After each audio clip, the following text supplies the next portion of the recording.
welcome to Buildings of Tomorrow. Today's episode is all about ESG and ESG's impact on the building industry. I'm really excited and lucky to be joined again by Christoph Leitgeb. Christoph is the COO of Icon AG, and he's here to talk us all the way through and continue that discussion where before we talked about certification to now talk about how that really impacts the expectations and the driving decisions within this building industry. Christoph, thanks so much for joining us again today. Yeah, hi John, thanks for having me. Now today we're talking about ESG and its impact on the building industry. ESG is something that we see in every headline, in company reporting, in a lot of conversation around the market. And sometimes the understanding is not very strong what ESG means. So let's start there. Give us a quick insight. What is ESG and what does it stand for, firstly? Because obviously it's an acronym. And what's it all about? Yeah, okay. So ESG, as you said, it's an acronym. It's an English acronym and stands for Environmental, Social, and Governance. And ESG is used to evaluate sustainable and ethical impacts of companies' investment decisions. So while ethical, sustainable, and corporate governance are considered non-financial performance indicators, their role is to ensure accountability and systems to manage a company's impact, such as its carbon footprint. The ESGs are directly related to and built on the 17 Sustainability Development Goals, the SDG, adopted by the UN member states in New York. It was in 2015. The SDGs formulate general goals on how to sustainably improve life on Earth. So that is in terms of respectful use of natural resources, of course, protection of animal species, avoidance of poverty, but also less hunger and better coexistence with less conflict. So ESG refers to these goals, but provides more concrete metrics. But what are these metrics? So just split it into three parts. Let's have a closer look at the environmental pillar. The environmental factors involve how much an organization considers the protection of natural resources. These factors include the environment, climate change, energy consumption, and its overall impact. So examples of environmental factors include air and water quality, biodiversity, deforestation, energy performance, carbon footprint, including greenhouse gas emissions, natural resources depletion, and waste management and pollution. So this is the first pillar. Then we have the social pillar. And there it's a little bit tricky or not that obvious, perhaps. So the social factors address how an organization treats people, including these examples. So we are talking about community relations, including the organization's connection and the impact on the local communities in which it operates and serves. Then we are talking about customer satisfaction, data protection and privacy policies. But here also, employee diversity, equity, and inclusion plays an important role, as well as the employee engagement and the relations to them. We have health and safety topics, human rights, including child labor and slavery, and of course, already well-known labor standards, which should be applied. And last but not least, the third pillar, the governance pillar. Governance examines how a company manages itself, focusing on internal system controls and practices to maintain compliance. Governance focuses on transparency, industry best practices, organization management, and associated growth initiatives. So examples for this: company leadership, board composition, including diversity and structure as well, corruption and bribery, donation and political lobbying, executive compensation and policies, tax strategies, whistleblower programs. So you can see that the issues involved in ESG are very complex and not always obvious or directly related to real estate. This is what makes it so complicated, I would say, for everyone involved to understand the relevance of the individual aspects. Yeah, and thanks so much for the explanation, because exactly as you mentioned, a huge amount of diversity there, and some topics that are, let's say, quite simple to understand and to place, and some which are so complex that it would be very difficult to drive those metrics and understand really what the impact is. And it's across, what you just described within, especially the social and the governance piece, spreads beyond what a business does, let's say, and starts to look at how they behave, how they work, the people that work for them, how they sit within the community, et cetera, et cetera. Yeah. Which adds a whole nother aspect to that conversation. So let's bring it back a little bit to the real estate industry. Sorry, and as you mentioned there, it's sometimes a little bit difficult to make the connection between some of those more diverse or broad topics and the industry itself, where we talk about bricks and mortar, glass, and metal. So let's do that. Let's have a little bit of a deep dive. What are some of the metrics which really relate more directly to the building industry, and what effect do they have to us? Yeah. So first of all, as you know, buildings account for almost 1/3 of the carbon emissions and about 40% of the energy consumption worldwide. These alarming figures show that the real estate sector plays an essential role for the environmental aspect within the ESG, for the environmental, when it comes to achieving targets such as those regarding global warming. So in order to reduce significantly the negative impact through greenhouse gas emission, the construction process itself and the operation of buildings afterwards have to be decarbonized as far as possible. In addition, buildings must be more energy efficient, which means that the energy demand must be reduced to a minimum, or in best case, buildings will become energy producer and distribute it at peak times to other buildings, so to e-charging stations or to batteries as storage. You see, buildings must be rethought and considered within a more complex ecosystem.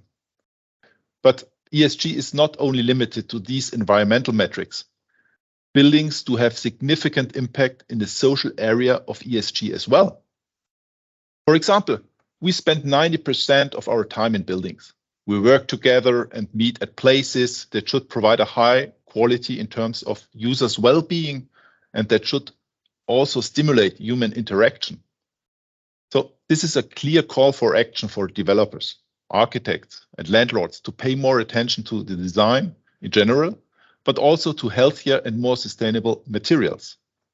The built environment at a bigger scale with a well-balanced mix of different usage can actively contribute to this important goal. In addition, we must all, as stakeholders in the real estate market, work to ensure that fair working conditions are guaranteed and that human rights are respected. This is not only important during the construction phase, of course, but also during operation when it comes to contracts with suppliers, for instance, with facility management services. At the governance level, it is all about compliance issues in the context of buying and selling activities. Or how can landlords motivate tenants to use the spaces in a resource-conserving and energy-conscious way?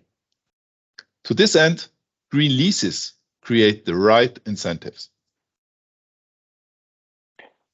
Thanks so much, Christoph, because even though there's so many different topics, there's so many complex topics within this holistic ESG, it's always, I would not call it a surprise, but it's somehow always a little bit of a realization that we see the building has so much impact across so many of these. And exactly that last piece where you were talking about some of the social aspects, the building has such a big part to play within the social interactions, the health, the well-being, the way that people are operating and managing the working conditions and the let's say the achievement that people hold and feel within that building. Now, you as a consultant, you mentioned before developers, investors, owners, and operators. You as a consultant are such an important voice for these stakeholders. You know, your job there is to help them make some good decisions, to help them navigate these difficult topics, to make choices of the many different options out there to help achieve these goals and to perform well on these metrics. So how does ESG and these different metrics affect you? Client of real estate consultant companies like ours is dealing with construction projects, be it for builder, owner, developer, planner, or construction supplier. This type of stakeholder is affected at the operational level. This means that they have to consider and implement the relevant ESG requirements as part of their ongoing projects, as part of their daily business, so to say. So here we see a growing demand for specific advice, which offers us the opportunity to expand our business within our existing clients. Now I come to the interesting part. With all the regulatory ESG requirements, companies whose business is more strategically and overarchingly focused on real estate are suddenly required to disclose their real estate activities in terms of their performance on environmental, social, and governance issues. This is, by the way, handled by the EU taxonomy, a binding disclosure regulation which has entered into force in 2022. And believe me or not, they often have no idea how their real estate portfolio is really performing and where the starting points are to improve the quality over a defined period of time. So this is the trigger to expand the business activities beyond the original borders and to address tailor-made ESG services to a new customer segment. Just to give you an example, we were recently asked by a Swiss bank to assist them in analyzing and classifying their real estate funds according to the Sustainable Finance Disclosure Regulations, so SFDR in short, which means to assess whether they are following sustainable goals according to Article 9, or at least promoting environmental and social attributes according to Article 8. So if they cannot be assigned to either category, they must be designated as unsustainable according to Article 6. As you can imagine, in this case, the value of the fund would be at risk or even drop immediately. To be able to fulfill this task, you need to have the regulatory background on the one hand and expertise in building and construction issues on the other. So these very different requirements can often not be met in the same way by the consulting firms. Either they are experts in building technology and management or building systems, or they focus on regulatory issues. We at ICANN can combine both.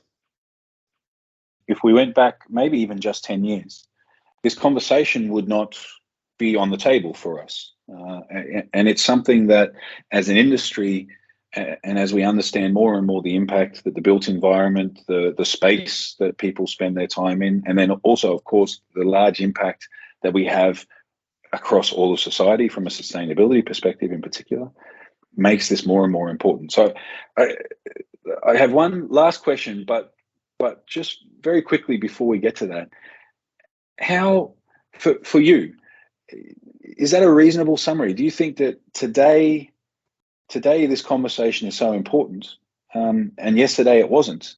This has been a very fast shift for us as an industry. Yeah, I could definitely subscribe what you just said. It's a big shift, and it's not a trend because often you hear ESG is a new trend. No, it's not. It is reality, and that's why it's so important to address this issue, to discuss it, to find solutions how we can improve our buildings according to ESG requirements. So that's for sure. For me, it's already here, it's already there, and it will expand in the future. Perfect. And that's the perfect connection to my last question for today, because for me, just understanding a little bit more the complexity that comes with this, understanding that shift has happened fast. And I would not say, I think I can safely say, for us as a construction industry, a real estate industry, we're not known for moving quickly. So when things change quickly, this creates a challenge for us. So what would your call to action be if you were talking to those listening, and some of those people listening may be real estate investors, maybe developers, maybe owner operators? What would your call to action be for them to start this journey, to begin to understand and operate and take action in this new landscape defined by ESG? Yeah. So I would say definitely take ESG related topics seriously. ESG has come to stay. So I think this is my first conclusion. And with the early involvement of the right partner, appropriate measures can be identified much more easily, and it even saves money directly if risks are averted and opportunities exploited in good time. So the key to success in ESG topics will be a trustful and long-lasting partnership. It is not about one single construction project or so. It is about a holistic life cycle approach with various metrics to be considered. And it is not limited to a single project or investment. It is even bigger than a portfolio view. It is about corporate level behavior in terms of environmental, social, and governance performance. Hey, thanks so much, Christoph. And I think that message is clear. Take it seriously. This is not a trend. This is something that is here to stay. And while it's not new, maybe the understanding and the ability for us as an industry to start to leverage these metrics becomes more and more powerful. So don't hesitate. Don't ignore, because today maybe this is something that we say is quite new. Tomorrow it will be something that is essential, and the journey starts and needs to start as soon as possible. Christoph, thanks so much. Great conversation, great insights, very much appreciated. So thank you for joining us again today. Yeah, John, thank you again for having me. It was a great experience. Thanks. Absolute pleasure. And a big thank you out there to everyone who is watching or listening to us as well today. Remember that you can like, share, comment on this episode. Ensure to subscribe wherever you found this.